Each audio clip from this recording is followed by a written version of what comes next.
오는 7월까지 금리 1% 올려야 연준 매파에서 시장 긴장. 우리 제임스 블러드 세인트루이스 연방준비은행 어떤 인물이에요? 매파적 인물이죠. 무슨 얘기를 하냐면 3월에도 50bp를 선호하지만 제롬 파월 미 연준 의장에 따를 것. 이게 어떤 얘기예요? 3월 달에 금리 인상 급격하게 크게 할 거다. 긴축 정책도 할 거다. 뭐 그런 뉘앙스를 풍기는 겁니다. 우리 매파 의원이. 왜냐면 뭐 7.5% 우리 인플레이션율이 굉장히 높게 나왔기 때문에 이 정도면 빨리 해야겠다. 금리 인상 뭐 당연히 들어가는 거고 긴축 정책까지 펼쳐야겠다. 물가 안정을 잡기 위해서는. 그런 지금 내용의 얘기를 하고 있는 겁니다. 근데 반대에 또 기사가 나와요. 바이든 행정부 중국 대상 관세 추가 조사도 검토. 이게 어떤 얘기죠?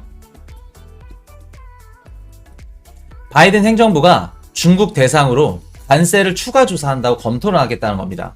관세를 매기겠다는 거예요. 쉽게 말해서 중국에서 미국으로 들어가는 수출품들이 거기에다가 관세를 매기겠다고 하는 겁니다. 지금 안 그래도 미국 입장에서 중국의 그 수입 의존도도 굉장히 높은 상황이고 오미크론으로 인해서 공급망 또 품목 현상도 일어나고 있어서 지금 뭐 전체적으로 물품 조달이 안 되고 있죠.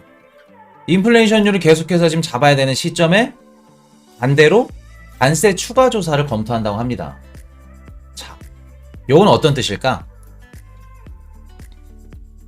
요거 정리 한번 해드릴게요. 자, 미국 33개 중국 기업 수출 통제 목록에 추가, 중화권 증시 급락. 자, 미국이 상무부에서 33개 중국 기업을 대상으로 수출 통제 목록에 추가를 했다고 합니다. 그러면 중화권 당연히 증시 하락하겠죠. 증시 하락하고 어떻게 돼요?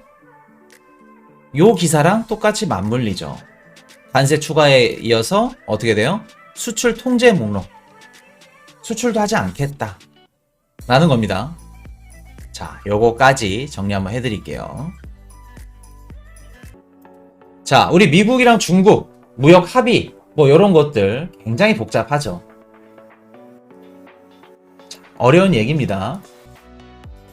지금 뭐 중국 대상 관세 추가 조사도 검토하고 있고 33개 중국 기업을 통해 기업들 뭐 수출 통제 우리 또 미국 상무부에서 이렇게 얘기가 나오고 있는데, 자, 얼마 전에 미국 소비 지표 발표됐죠. 소비율이 좀 높이 나왔고 미국 경제는 지금 괜찮다고 지표가 나오고 있는 겁니다. 소비 지표도 좋게 나왔고. 자, 근데 미국이 아무리 지표가 좋게 나온다고 하더라도 지금 중국에 대해서 수출하는데 관세를 매긴다고 합니다. 자, 여기 어떤 내용이냐면 2020년도 바야흐로 2년 전으로 흘러갑니다. 1월달 2년하고도 1월 전이네요. 우리 트럼프 형님일 때 중국이랑 이렇게 1단계 무역 합의를 맺었죠. 합의를 맺어서 그때 이제 어떤 내용의 합의를 맺었냐, 중국이랑 미국이랑 서로 이제 무역 정쟁이 계속해서 펼쳐가고 있었는데 미국이 중국한테 관세를 매깁니다. 관세를 매기게 되면 어떻게 돼요? 미국한테 이제 수출하는 중국 기업들을 죽이겠다는 얘기죠. 굳이 관세 매겨가지고 비싸게 되면은 중국 제품 사용할 필요 없고 미국 제품이라든가 다른 나라 제품들을 수입해가지고 사용을 하겠죠. 그래서 중국이 열이 받았어. 똑같이 막 관세 매기고 막 뭐 하고 서로 이렇게 무역 전쟁을 펼치면서 중국이 그러면 미국이 우리 트럼프 형님이랑 쇼부를 본 거죠. 쇼부를 봐서 그래, 앞으로 중국이 미국산 상품을 4가지 부문에서 향후 2년간 한 2천억 달러치 구매하는 내용이 무역 합의를 맺게 됩니다. 그래서 뭐 자세한 거는 뭐 공산품 750억 달러. 자, 요거를 또 보여드려야겠네요. 공산품 750억 달러, 뭐 에너지 500억 달러, 농산물 300억 달러, 서비스 350억, 400억. 이렇게 해가지고 구매 목표가를 설정해서 한 뭐 2년 정도 한 2천억 달러 정도 우리 거 사줘라. 그러면 미국은 어떤 카드를 또 내놓을까? 그러면 우리가 계획했던 추가 관세 매기는 거 그거 안 할게. 철회하고 또 기존에 관세 매기던 거 일부 제품에 대해서 관세율을 낮춰줄게. 라고 서로 쇼부를 봅니다.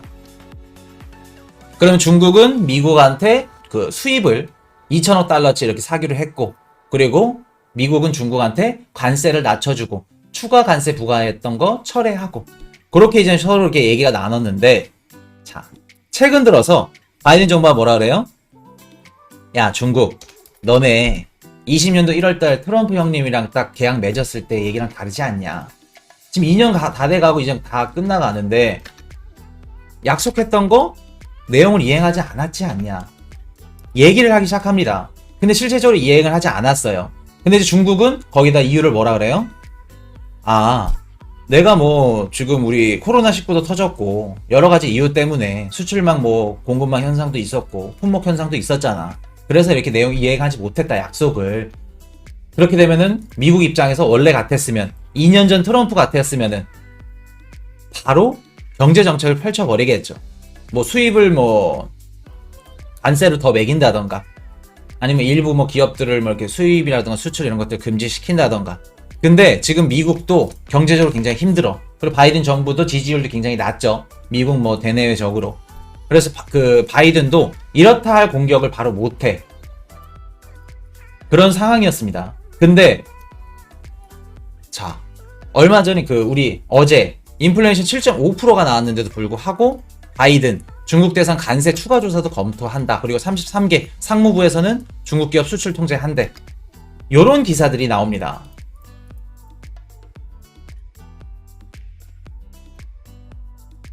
어떤 이유일까? 어떻게 우리가 해석을 해야 될까?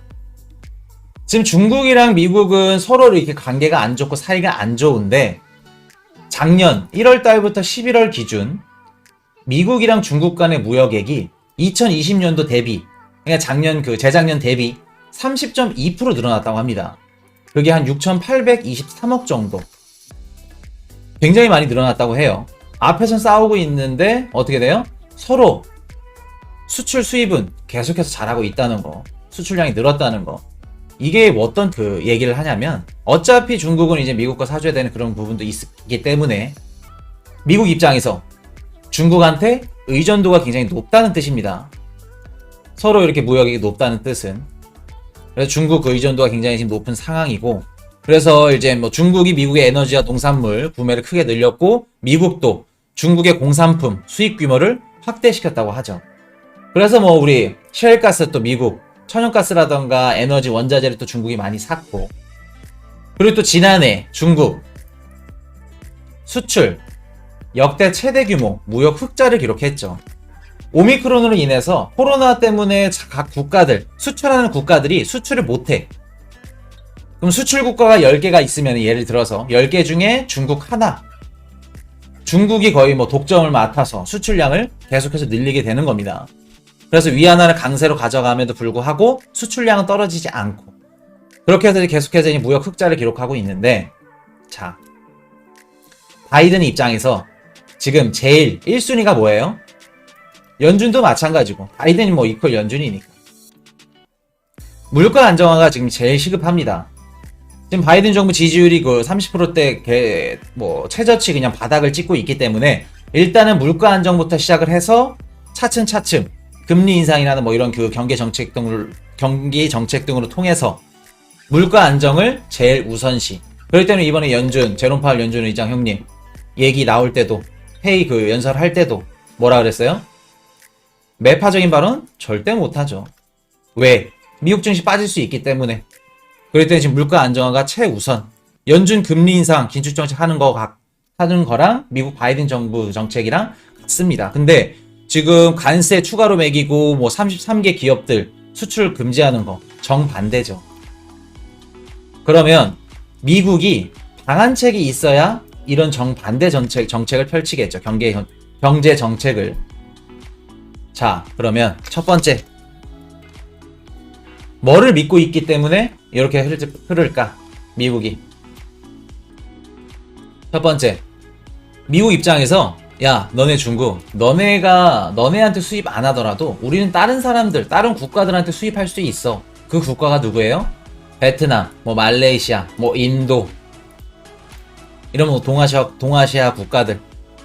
국가들 상품 수입 진행하면 돼. 요런 식으로 으름장을 놓는 겁니다. 자, 두 번째. 우리 금리 인상, 긴축 정책으로 잡을 수 있다고 생각하는 거. 연준에서 지금 노리고 있는 게 뭐냐면 작년부터 연준에서는 계속해서 금리 인상 할 수 있다, 금리 인상 한다, 금리 인상 한다 말만 계속 제스처만 취하고 있어요. 그렇게 되면서 이제 자산 시장은 금리 인상 할 거야 공포심에 계속해서 빠졌죠. 그러면서 자연스럽게 인플레이션율이라든가 물가 안정화도 같이 잡을 수 있지 않을까? 라는 생각인 겁니다. 지금 연준은 그렇게 노리고 있는 거예요. 굳이 금리 인상을 안 하더라도 금리 인상 할게 계속해서 법을 주는 겁니다. 그럼 시장에 진짜 실질적으로 그렇게 잡힐 수 있을 거라고 생각을 하는 거예요. 자, 근데 금리 인상을 계속 얘기하다가 약발이 떨어졌어. 어떤 거 얘기 나와요? 긴축 정책 얘기 나오죠. FOMC 회의록 나오면서 긴축 정책, 베이지북 발표하면서 요런 식으로. 그래서 만약에 연준 입장에서 금리 인상을 하게 되면은 뭐 전체적으로 경기가 떨어지게 되니까, 안 좋게 되니까 굳이 안 해도 얘기를 통해서 금리를 금리 물가를 잡을 수 있으면 한번 해봐야겠다. 그래서 지금 시간 끌기를 하고 있는 겁니다. 근데 이게 시간 끌기가 해도 안 되게 되면은 어떻게 돼요? 지금 이번에 7.5% 나왔고 또 3월달 CPI 발표 높게 나오면 이제는 금리 인상 한다는 어떻게 보면 거짓말이죠. 뭐 늑대가 내려온다, 뭐 늑대가 찾아온다 말들로 잡을 수 없다는 겁니다. 자, 그렇게 되면 중국 대상 관세 추가 조사 검토까지 어떤 생각이냐? 3월 17일 금리 인상 0.5% 하던가 아니면 긴축 정책 시행하던가 이런 뉘앙스로 보시면 되겠습니다. 아시겠죠? 그래서 뭐 3월까지는 겁을 줄 수 있어요. 충분히 지금 겁을 주고 있는 상황이다. 금리 인상 한다 작년부터 계속해서 끌어왔습니다. 아시겠죠? 자, 둥더님이 미국이 중국 관세 이야기하는 게 지지율 차이나 베이싱에 해당이 될까요? 충분히 그럴 수 있습니다. 뭐 중국 관련해서 지금 보이콧도 마찬가지고 이런 식으로 추가 관세 노리는 거 베이콧 차이나 베이싱 충분히 될 수 있어요. 지지율을 올리기를 위해서 그렇게 말씀을 드릴 수도 있을 것 같고. 자, 그래서 우리 계속해서 겁을 주고 진짜 금리 인상을 하게 되면은 자산 시장은 빠질 수밖에 없어요.